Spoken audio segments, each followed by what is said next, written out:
O lar adventista. O lar edênico. Um modelo. Deus preparou o primeiro lar do homem.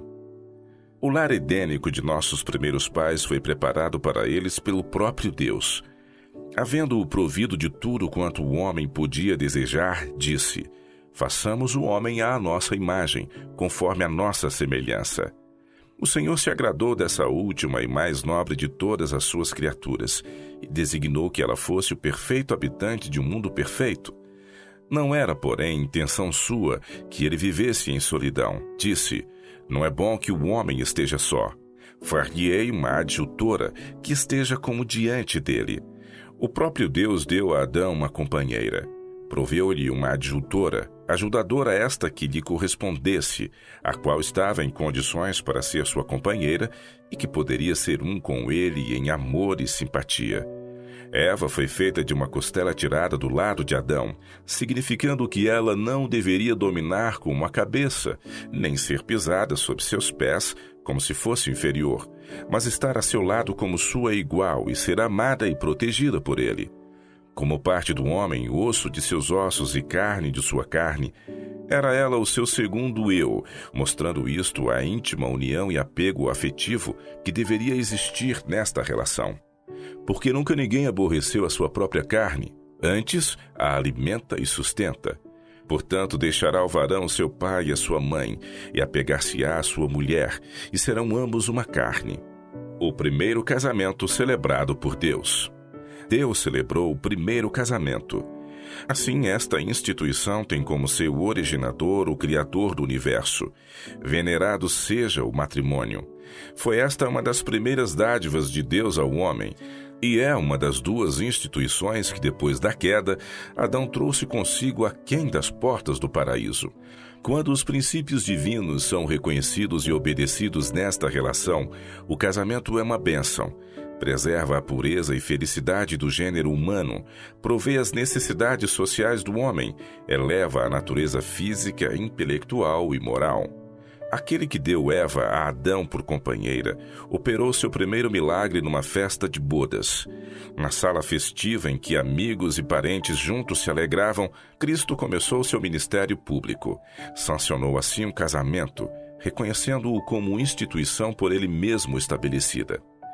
Cristo honrou a relação matrimonial, tornando-a também símbolo da união entre ele e os remidos. Ele próprio é o esposo, a esposa é a igreja, da qual diz: tu és toda formosa, amiga minha, e em ti não há mancha. Foi suprida toda a necessidade. Adão foi circundado de tudo quanto seu coração pudesse desejar. Foi suprida toda a necessidade. Não havia pecado nem indícios de deterioração no glorioso Éden. Anjos de Deus conversavam livre e amorosamente com o santo par. Os felizes cantores alados gorjeavam seus livres, jubilosos cantos de louvor a seu Criador. Os pacíficos animais em feliz inocência brincavam em torno de Adão e Eva, obedientes à sua palavra. Adão se achava na perfeição de sua varonilidade, a mais nobre das obras criadas. Nenhuma sombra se interpunha entre eles e seu Criador.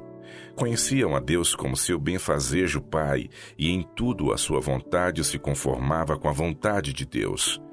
E o caráter de Deus refletia-se no caráter de Adão. Sua glória revelava-se em tudo quanto havia na natureza. O trabalho foi indicado para a felicidade do homem. Deus é amante do belo. Ele nos deu inequívocas provas disto na obra de suas mãos. Plantou para nossos primeiros pais um belo jardim no Éden. Fez crescerem da terra majestosas árvores de toda espécie, para utilidade e para ornamentação. Foram formadas as belas flores de rara beleza, de toda cor e matiz, perfumando o ar. Era desígnio de Deus que o homem encontrasse felicidade no emprego de cuidar das coisas que ele criara e que suas necessidades fossem satisfeitas com os frutos das árvores do jardim. Foi dado a Adão o trabalho de cuidar do jardim. O Criador sabia que Adão não podia ser feliz sem ocupação. A beleza do jardim o deleitava, porém isto não bastava. Ele precisava de trabalho a fim de pôr em exercício os admiráveis órgãos do corpo. Houvesse a felicidade consistido em não fazer coisa alguma, O homem, em seu estado de santa inocência, teria sido deixado sem ocupação. Porém, aquele que criou o homem sabia o que seria para sua felicidade, e tão depressa o havia criado, deu-lhe a obra que lhe era designada. A promessa de glória futura e o decreto de que o homem precisa labutar pelo pão de cada dia vieram do mesmo trono.